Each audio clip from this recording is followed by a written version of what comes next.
All right. So there is my recording cue. So we'll go ahead and get started. Thank you for everybody that's come out today, and we'll probably get a few more attendees popping on here as we go. Welcome to Gardening in the Panhandle Live April 2024 edition. So today we're going to be talking about temperate fruit in Northwest Florida, and we're going to define that for you and kind of tell you what we mean by temperate fruit, and answer all of your burning questions about the topic. And so I'll go ahead and introduce my panelists today. First, we've got Miss Abigail Abby Payne from Jackson County. How are you doing, Abby? Good. How are you? Doing well. Next up, we've got Mark. How are you doing, Mark? Doing good, well, drying out. Yeah, that's right. Yeah, Mark got a foot of rain yesterday, so it's going to take a little while to dry out over there in the Red Hills. Josh, how are you? Oh, I'm wonderful. Good deal. And then behind the scenes, we've got Julie McConnell and Carrie Stevenson moderating things for us. So it should be a really good show today. We're excited for what we have for y'all. So we're going to go ahead and dive right in and, and begin talking about some temperate fruit variety selection. And one burning question that we've gotten a bunch over the last month or two since this data was released from USDA is, and I'm going to ask this question to Mark. Mark, since we've been rezoned, most of us, a half to one zone hotter for USDA hardiness zones, have all the guidebooks and planning calendars that we give out been updated to reflect this.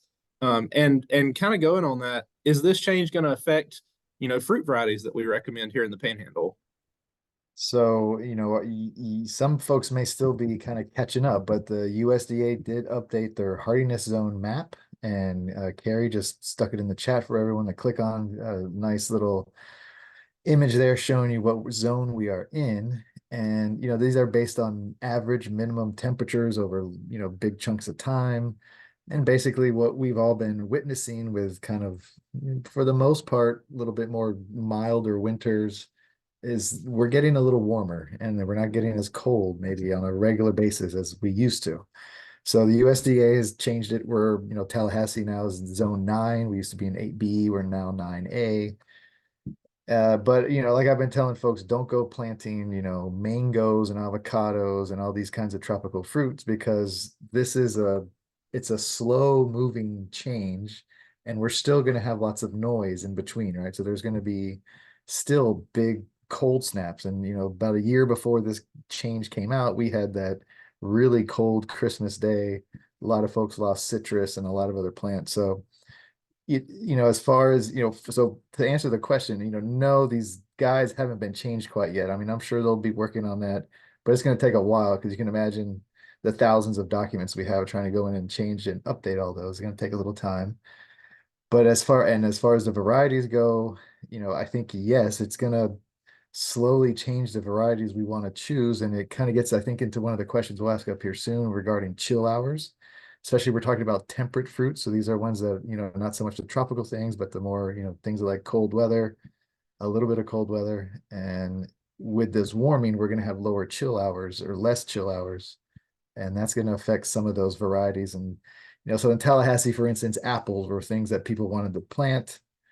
And that's, they didn't do good before, and it ain't going to get no better for apples here. So, you might forget certain varieties and go with even lower chill varieties of certain fruit crops. Awesome answer. And yeah, I believe we did a tropical fruits gardening the Panhandle Live not too terribly long ago, a year or two ago. And one of the things we talked about then was, are we hot enough to grow tropical fruits? Yes. 51 weeks out of the year we can probably do it, but it only takes that one cold snap, like you mentioned. So we're probably not to tropical fruits yet, but Yeah, it is it certainly is changing. The trend is up, but we still will have a couple of those 18-degree nights and Yeah, days that will still keep us from growing a lot of those real tropical things. that's right. And speaking of that cold weather, Mark, could you shed a little light on what a chill hour is? And, going forward, as we need to maybe pay a little bit more attention to, the chill hours that we need, because, we're getting less of it overall. Yeah, so chill hours are kind of a cool concept. It's, basically counting the number of hours throughout the year that temperatures, and I think typically like, it's not 32. I think it's typically 40. In some places you can choose, is it chill hours below 40? Is it chill hours below some other temperature range? But chill hours are required by some of these, deciduous plants, especially. They kind of like have to take in so many hours of cold before they decide to bud out and leaf out. and it's a method for them to, protect themselves, right? They don't want to bud out too early and get a cold snap. So some plants have to accumulate a certain number of these chill hours before they will bud. And if they don't get that many hours, they kind of just sit there and won't leaf out type of thing. And so that's why when you're looking for temperate fruit varieties to grow in Florida, you want to take a look at this chill hours calculator. So we put a little map in there. It's kind of neat. You can go in and see how many chill hours. It's based on, like the Tallahassee one's based off the Quincy Research Center. They got really good data from there. They'll give you a map of how many chill hours you have, and then you want to look at those varieties and see what is required by that particular variety. And again, in Florida, you're looking for what are called low chill hour varieties typically. Yep, that is absolutely correct. Chill hours are unique. I know I'm probably not the only person that's either listening or on the panel today that's attempted to grow things that need more chill hours than we get. And, there, like we mentioned earlier, there's a couple of years here and there where you can make fruit, but overall it's going to be a struggle. So definitely pay attention to chill hours and choose those lower ones. And kind of along the lines that we've been going on, we're going to stay with Mark for one more question. We're going to get into pretty much all of what he's about to mention in depth. But Mark, could you, right off the top, just give us kind of a survey of some of the easier temperate fruits that we can grow here in the Panhandle? Okay, so this isn't science-based. This is a little bit opinion here, a little subjective. Fair But I'll enough. give you some of my easier, what I would tell you are easier ones to grow. And I'm going to use this document. I think we're going to put in the chat. There's a deciduous fruit or dooryard fruit variety EDIS document, and they got a really nice chart on the back. And I'm going to run through here and mention some of the ones I would consider to be pretty easy. So you have things like blackberries, blueberries. We have muscadine grapes. So that's a nice, fruit tree to grow in our area. Maybe a little too easy sometimes. There's pecans, of course, but that's a young man's game. Pecans do grow really well, but they're gonna Slow. take a while. Yeah. Persimmons are one of my favorite to tell folks as far as ease. Those are pretty easy as long as the squirrels and deer don't eat your fruit. Other easy ones would be something like mulberry is a really good one. A lot of folks have grown chestnuts here in Tallahassee area without much trouble. We've haven't even our pawpaw, right? So we have pawpaw here, and again, if you can get it before the animals get your fruit, they're pretty easy to grow. Not a lot of trouble there. And then of course there's citrus, right? So we got, making sure we pick the right citrus for our area, cold hardy. Citrus are pretty easy. That's my list. What y'all Awesome. got? You want Thank to you. add anything to it, Abby or Josh? I was going to say, Abby, do you have anything that you'd like to add to that, or maybe just highlight a couple of those that you like to grow in particular? Well, I mean, he touched on the blueberry, and it's become a more popular, I would say, in the last couple of years, just because of the health movement that people are moving into. Definitely blueberry and blackberry have become more popular. I always say citrus just because my county does have a pretty significant amount of cold hardy citrus production. Satsuma, mandarins, red and orange navels. But yeah, all the lists that Mark mentioned, I think are pretty spot on. So What do you think, Josh? Blueberries for sure. I mean, if you can't find them in the store, just go into any wooded area, you probably find them. There you go. Mine would probably have to be pears. I mean, if you can't grow a pear tree, you're doing something terribly wrong. So I've got some old home places around in the area that have had pear trees for I guess a century, as long as there's been people around, and they still make fruit every year. Like some of the other ones, you got to beat the animals to it, but they're definitely there. Right. All right. Yeah, pears another good one. I always get pears. I merge them with peaches and nectarines, but pears are the easy ones of that group, actually. Yeah, Way, so pears would be a good one. way easier. Yeah. Especially for like sure. a sand pear. Those things you can't kill those. That's right.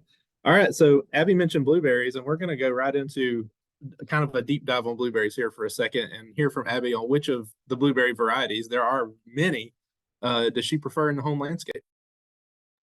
So here in North Florida, like we've been talking about, that we need varieties that are cold resistant and cold hardy. So there are two different cultivars of blueberry grown in Florida, and that's the rabbit eye blueberry and the southern high bush. So rabbit eye is grown mainly in the northwest region of Florida, and then southern high bush is going to be central and south Florida. Rabbit eye, in my opinion, and this can be factually based if you want to test it, is a lot easier to grow if you're a first time blueberry grower. I just tried some last year and they are doing pretty well right now. But the only thing is that blueberries have to cross pollinate in order to produce. So some good rabbit eye varieties to do that with, which means you'd have to have more than one variety for these to set fruit very well, would be Brightwell, Powder Blue, Tiff Blue, Vernon, Georgia Giant. I think there's a couple of different ones, but those are some of the more popular ones we see, especially around Jackson County.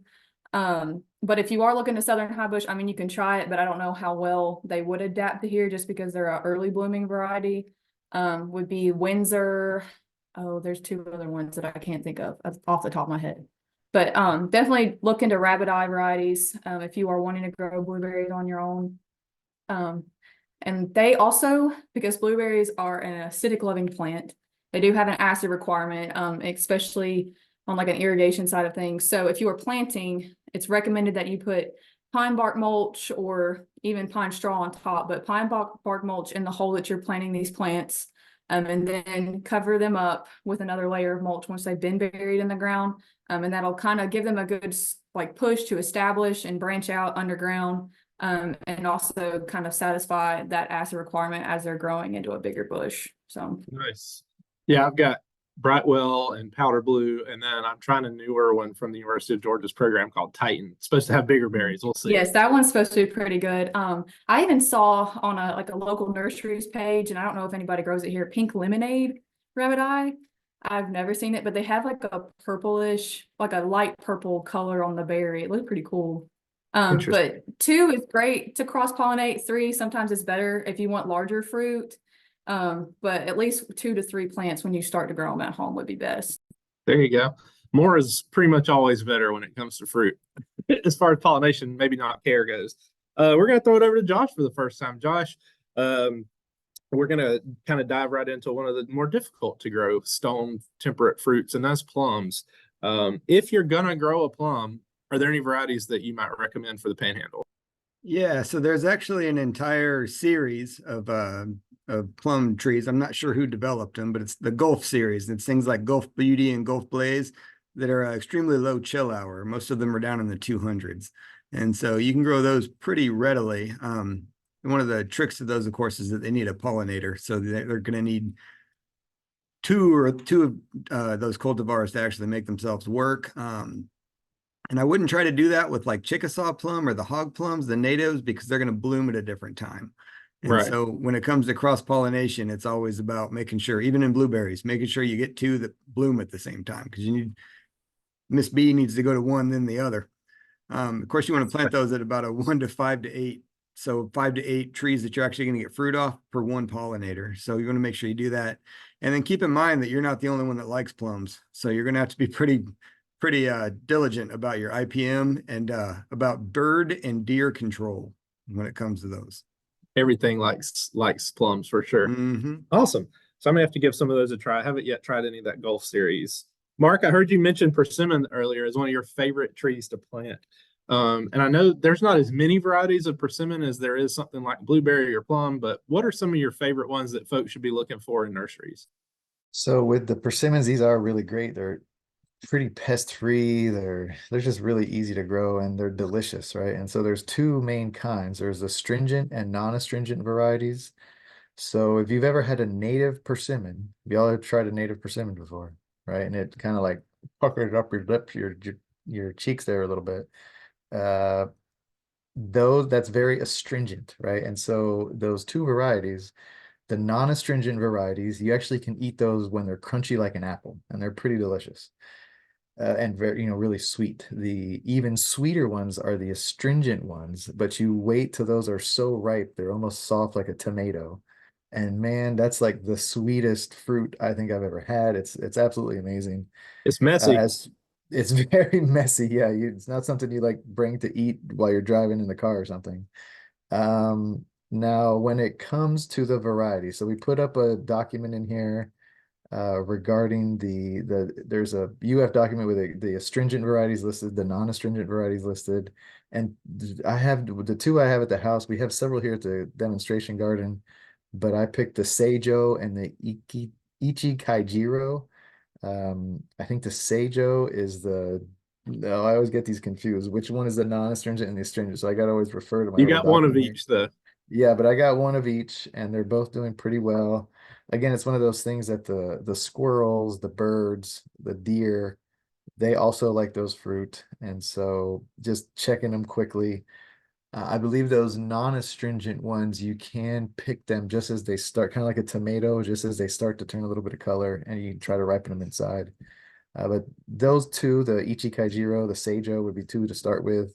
But there's a really good document here that kind of details, all the different varieties, whether they're early or late, and try a couple of them.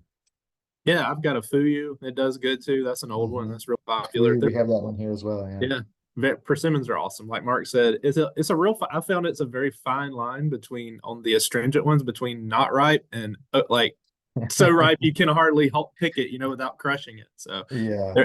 they're definitely fun, and you got to get out there while they're ready for sure. Moving to Abby, we're gonna ratchet up the degree of difficulty a little bit here, and the question is, Abby, are there any apple trees that are recommended for growing in our area? What say you on that? There's two. There's the Anna apple and then the Dorset golden. They are also trees that have to cross-pollinate with each other. So if you get one of each, you're doing pretty all right. I will say a lot of calls that I do get are people who struggle with their apples. They're not as well, I guess they are cold hardy for the varieties that are recommended, but they're grown mainly in the northern region of the US. So they're not like your Red Delicious and your Granny Smiths that you see here. They're going to look a lot different. But they do have a chill requirement of 400 to 600 hours. So that's why they're recommended for the Panhandle. But as far as that goes, it's not my favorite, but try it if you want to try it. They are a little bit on the more difficult side. Yeah, I had a couple of Annas and a couple of Dorsets, and they just never really did well. But every now and then I'll see a homeowner that has a tree that looks pretty good, and they'll get, apples off of it. But again, temper expectations, like Abby said, they're not going to be really Yeah, nice grocery store the folks quality. that I've talked with that were successful with apples, they got real excited about getting 2 or 3, and they were like the size of ping pong balls type of thing. Right. So, And I've but seen people compare like the Anna to a Red Delicious, and I'm like, but you have like the size comparison, it's just not the same. I guess maybe it's taste, but the size comparison is not the same. Yeah, you can look into shell apples too. Okay. There you go. Give you some options. But again, temper your expectations. Probably not going to be, a big grocery store quality from Michigan. But you can grow them a little bit here. All right. Moving on, Josh. This question, I assume, is from your county. The best citrus for Gulf Breeze. And we'll kind of frame it as Abby mentioned some citrus that you can grow a little bit more inland. Do your options open up a little bit down there near the coast around Gulf Breeze, Pensacola Beach, Panama City Beach? Yeah, I felt somewhat obligated to take this one because it is my county. So you're in Gulf Breeze now, and sort of as Mark mentioned earlier, all of our zones changed, and you're actually in zone 9B now. Keep in mind though that just because you're in 9B, you're still going to get down to 25 degrees, or you can get down to 25 degrees according to the notes. Might get cooler than that. Everything's an average. But as far as citrus is concerned, your Satsumas should do well. They're fairly cold hardy. Meyer lemon should be okay. Kumquat should be okay. One of the very lesser known, but we have them up here in our gardens in Milton, is the Rangpur lime, Rangpur lime. It's a native one. It's actually an orange lime, so that'll throw you for a loop. But all those should do fairly well in the cold. That doesn't mean that they will survive it indefinitely. If we get an extended period of cold, you will need to protect them, preferably by covering them and make sure that cover doesn't touch the tree itself. But all of those should do fairly well. Thank you. Yeah. The Panhandle is super unique, and especially a county like yours, Josh, where it's so long from north to south, you can have drastic fluctuations in temperature depending on where you are. So that was an interesting question, citrus for the beach area. Abby, we're going to go back. We're again ratcheting up the difficulty, handing questions back to Abby. In my opinion, the absolute hardest of the temperate fruits to grow in the Panhandle that we can grow, and that's peaches. Abby, what peach varieties would you recommend for somebody that wants to grow a peach in their yard? So there's like 3 or 4 that are recommended for the Panhandle. Again, I get calls about peaches and I tell people to pray. But there's Florida Best, Florida King, Florida Crest, and Florida Guard. I'm not sure if there's other ones too. But those are the main ones that I see that seem to do okay. They also have to cross-pollinate. I think pretty much out of a lot of the temperate fruit trees, you'll see citrus does not have to cross-pollinate most of the time. So you don't have to have more than one variety. Peach you will. So it's not like a Georgia peach. We have more humidity and more of a damp climate compared to South and Central Georgia, where you'll see a lot of the peach production in this part of the US. So they do kind of struggle more with your disease and bacteria. That's just some symptoms I've been able to see more in younger trees rather than established, but 9 times out of 10, they don't really make it to an established stage of life.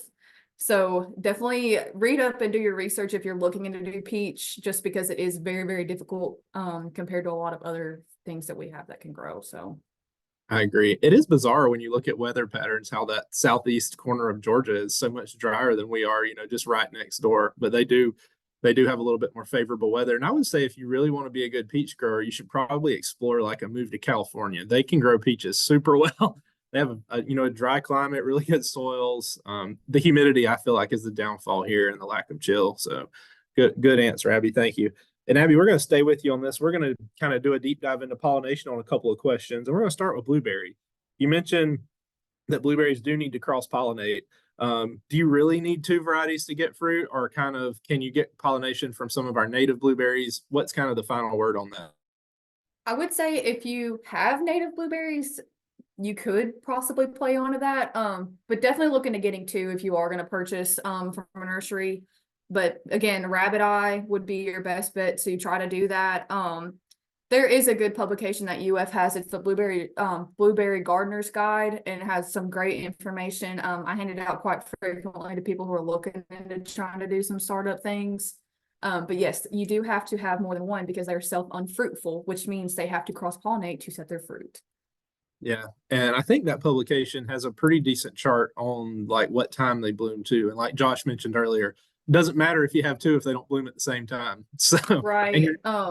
The mid to late year varieties do better, like Brightwell. The ones I listed earlier are considered mid to late year, not early varieties. So they can withstand like a late frost in the spring, or should be more cold hardy to withstanding a late frost, so their set blooms don't fall off. Mine just now have little baby set fruits on them, so they're starting to get there. So you should see, I would say, some produce on them about end of May, early June, moving into those months. Early summer is when we start to see our fruit come forward. So absolutely.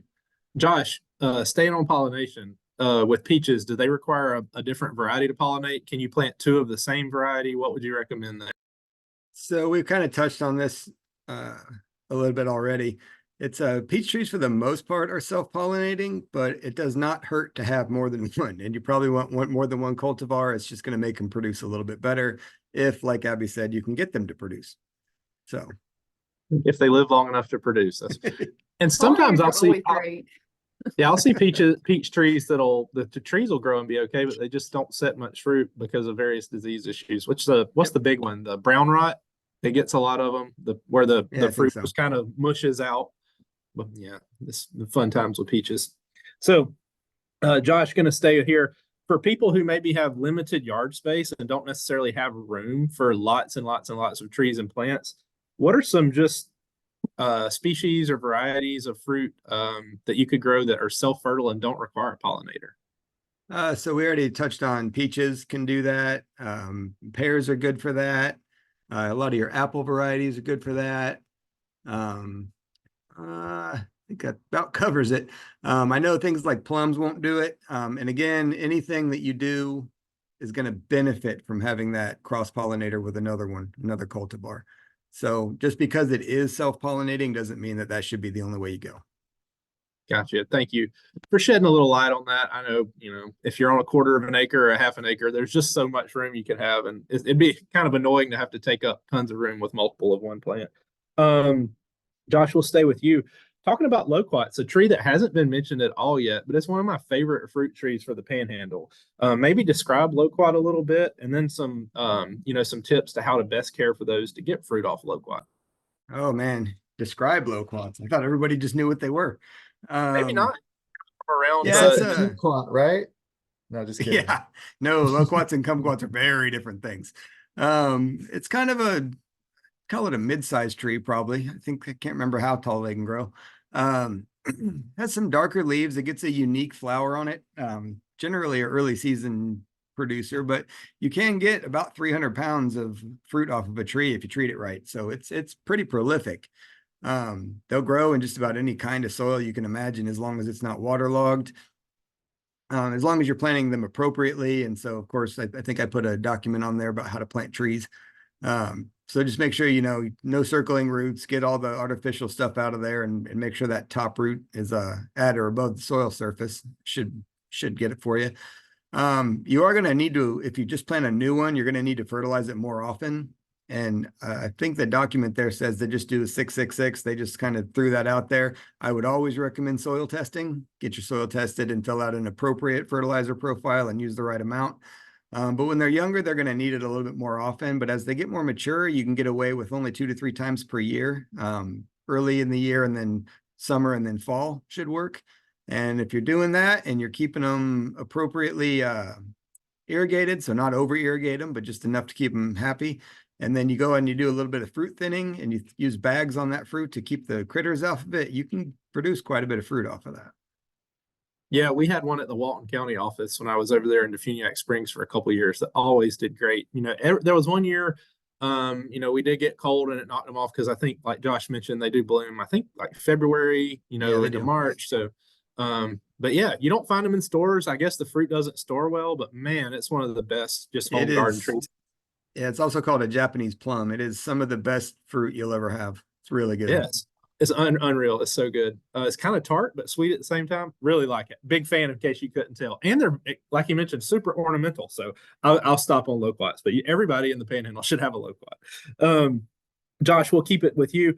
As far as some pest control goes, you see this popping up from time to time on citrus, and that scale, specifically cotton cushion scale or cottony cushiony scale. Could you tell us a little bit about that? And if your citrus is affected by scale insects, what can you do about that without, harming the edible fruit on?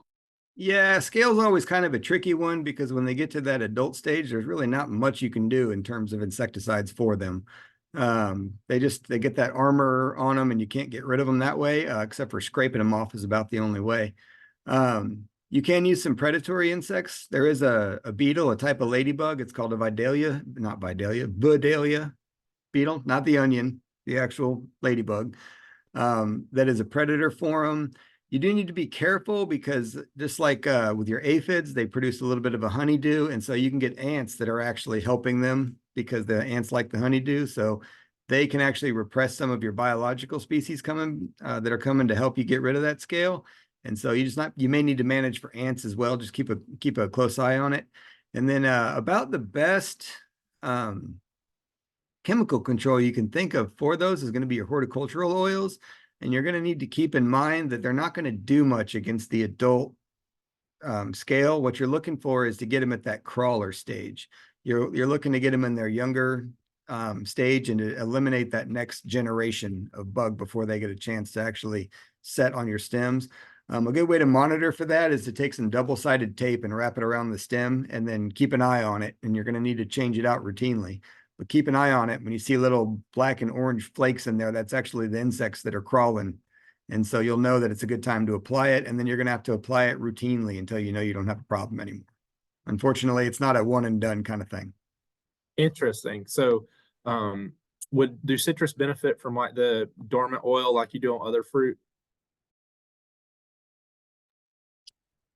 I'm not sure on that one. Abby, what do the commercial growers use?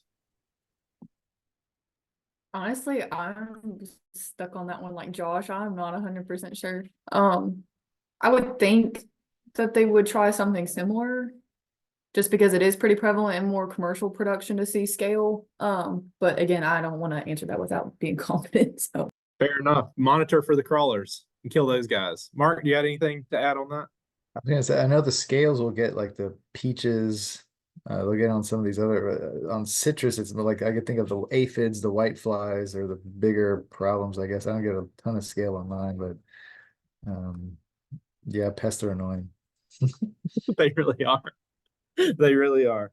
Mark, since we've got you here, could you give us some general guidelines on just how to prune fruit trees and maybe break it down into some of the different categories, because it is a little different depending on what tree you're talking about or what species.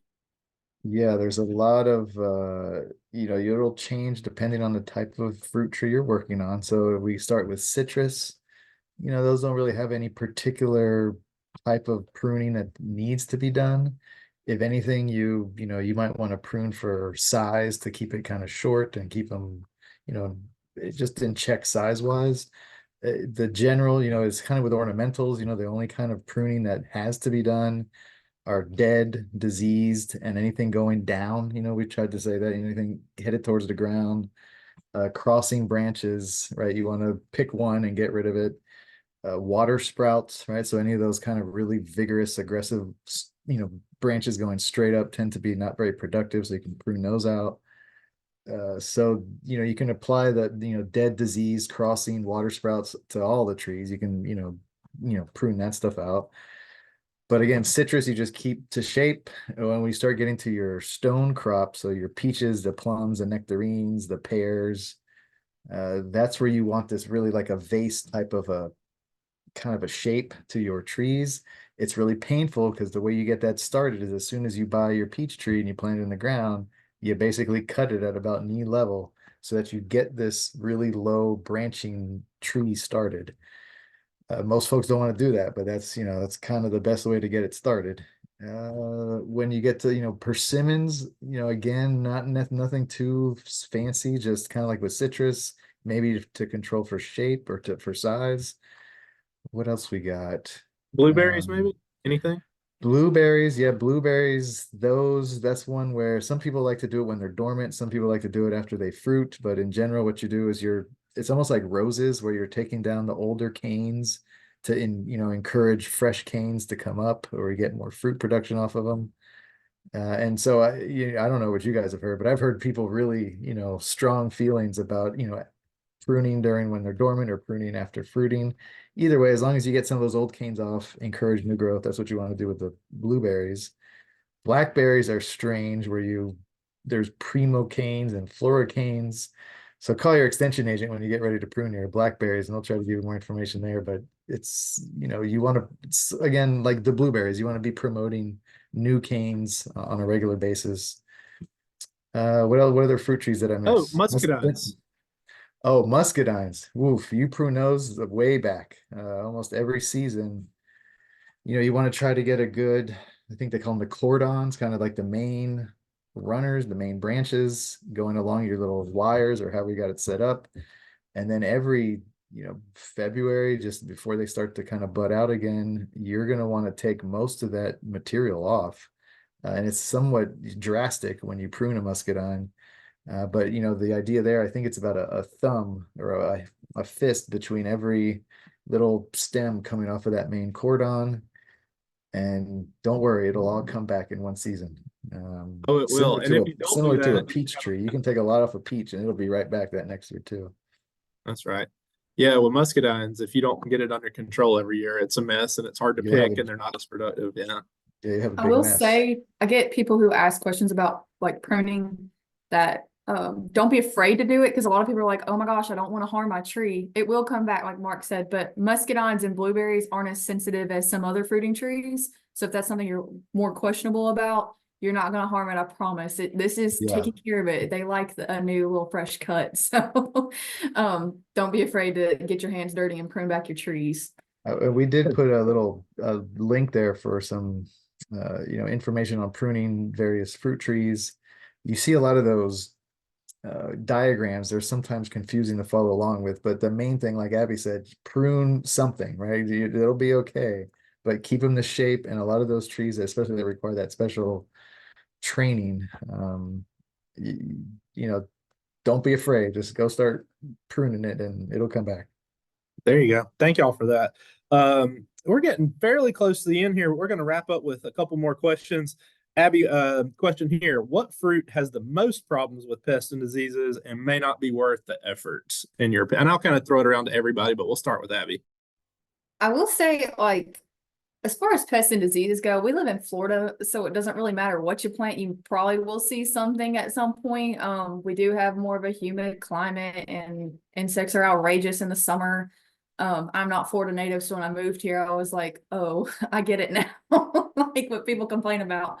I mentioned earlier, peaches have a lot of disease issues, especially fungus, and bacteria stemmed from humidity and over moisture. Citrus, you'll see probably more insects than you will disease. Leaf miners, aphids, scale, all of the stuff that we normally see on a regular basis. I wouldn't say there's just like one that's most prevalent, just because you're going to see it all the time. It doesn't matter. At some point during your plant's life cycle, while you've had it, it's going to have a problem no matter what. So I'll go ahead and say peaches. Peaches are It's a great song by, what is it, the Presidents of the United States of yeah. America. Yep. Millions of peaches, but peaches all with, flies and rot. That's And you don't pick a Florida peach off of the tree and take a big bite out of it because you don't know what's going to be in there. If you can find one. Yeah, I agree All right, with Josh. peaches. Josh, peaches, and I'm going to cast my lot also with peaches. All right, there you go. Fruit with most pest and disease issues in the Panhandle. Mark, kind of along those lines of plants with pests and diseases, and we've talked a lot about the pests and diseases and problems of some of these, but a lot of us either don't have the time and inclination to do it, or maybe we're sensitive to chemicals, or we're just interested in not eating chemicals on our food. Are there any deciduous fruit we can grow in Florida without the use of pesticides at all? Sure. I mean, so with deciduous fruit trees, that's basically anything that loses its leaves. We would call those temperate trees, I suppose. The temperate ones usually lose leaves in the winter. So persimmons would be one. I mean, persimmons get very few pests that are going to require spraying of any kind. So persimmons are definitely one. I mean, I'd say go ahead with citrus, right? They're not deciduous, but okay, so I messed up that one. So, but put citrus in there because they can be done without sprays. The miners, the leaf miners, the aphids, they make it look bad, but they tend to grow out of it most of the time in a backyard kind of homeowner situation. Mulberry, I don't know if we mentioned mulberry, but the native mulberry is pretty pest free. That's another one that takes some pretty hard pruning as well.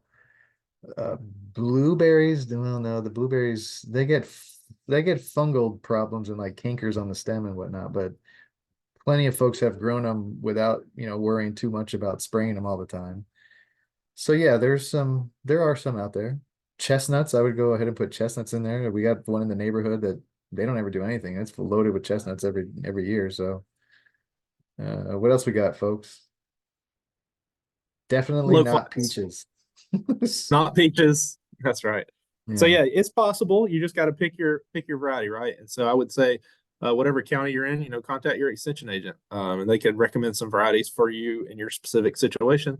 Because even within these counties, like we've mentioned earlier, there's variation, and where you are may be suited for one plant versus another. So, and Josh, finally, go ahead, Abby. I was going to say, definitely do research on varieties, just because some have been bred to be more disease tolerant, more insect tolerant, weather tolerant. So doing your research before definitely will help you to be on the more organic side of things. So. Correct. And Josh, we'll send our final question over to you. And as Florida continues to grow and more people get here, the size of the lawns tends to get a little bit smaller. Most of the lot can be taken up by a house, and that, or even maybe somebody's in an apartment or a condo, and they still want to grow a little bit of fruit here and there.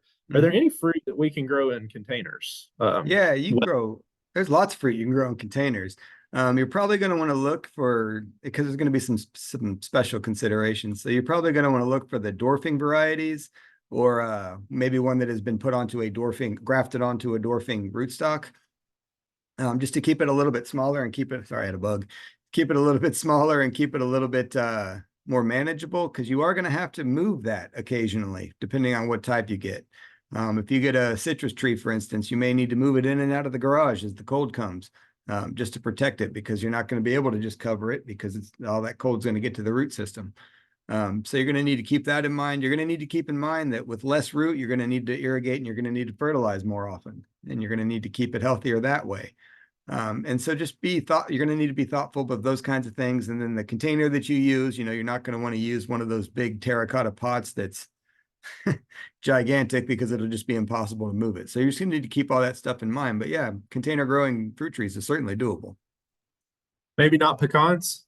No, not pecans. Blueberries would be a good one.